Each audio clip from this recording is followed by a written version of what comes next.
Suella Braverman is again in trouble, and this time it's over the Golly incident itself. And she had apparently, or her office had apparently acted rather suddenly by criticising the Sussex police for their raid on the White Hart pub. And it was only when later information came out into the public domain that the owners of the pub, or the management of the pub, were connected to a group called Britain First, a far-right group, and that there were conversations on Twitter about the Mississippi and about lynchings, as well as photographs of these gollies being hung from the ceiling. It was only when this information became public that it became abundantly clear that the Sussex police's raid was perfectly legitimate. But it didn't seem, it seemed futile at the time, of course, and you wonder why Suella Braverman's office would start commenting without having read all the details. Understandably, why people in the media may have commented, because they don't have all the details. But presumably Suella Braverman's Home Office does have all those details, or has access to those details. So this knee-jerk response to try and pander to a particular group by Suella Braverman, this same sort of attitude that seems to have dictated her interest in small boats. It's not the first time she's done this. She did the same thing with Leicester Police, talking about a culture war. And at the same time, there is a movement against her in the Conservative Party itself, labelling her a racist, a real racist bigot. There are other people, led by Conservative Baroness Varsi, who have suggested that she is unfit to be the Home Secretary. Well, I've been saying this for a long time. She is unfit to be Home Secretary. Her predecessor, Priti Patel, was unfit to be Home Secretary. There are many other failings in the leadership of the present Conservative Party, but Baroness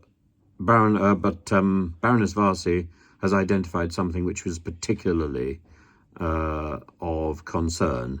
And I think it's not simply a matter that Suella Braverman endangers the possibility of a Conservative victory at the next general election. She endangers our reputation as a country. It's a matter of the UK, and we need to put the UK first before we even think about party politics. And I think this is important for the Labour Party to get behind as well. Suella Braverman needs to resign sooner rather than later.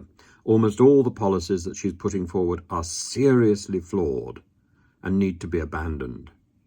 And I think the best thing that could be done now is for somebody of with a sound mind, somebody who has got credibility, should take over the Home Office, should call an international conference about the migration crisis.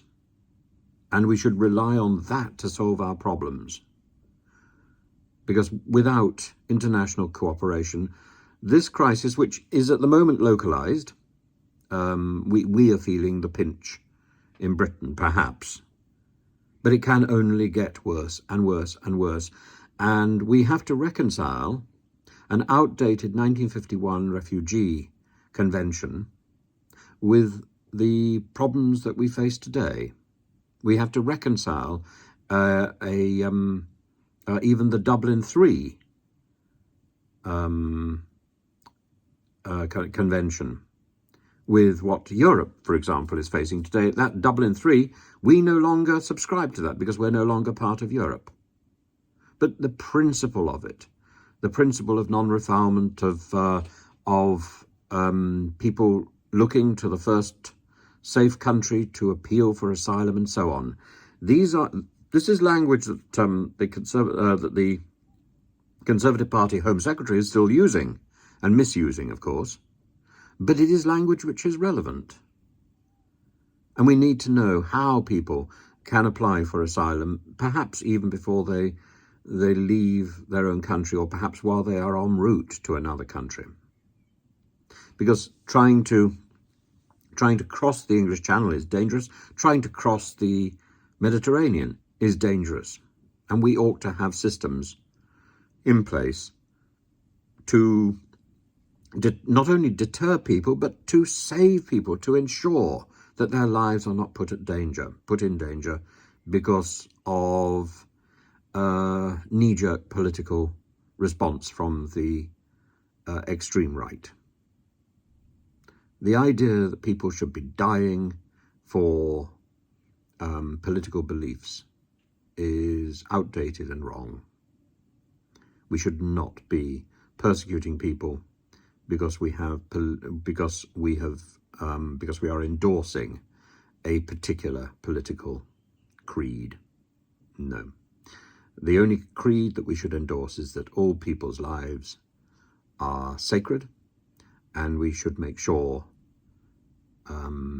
we don't put anybody's life or future in harm. And particularly today, as we are about to celebrate in the Eastern European tradition, the Feast of Easter. So in anticipation of that, Christos Anesti, and I look forward to reading your comments on this.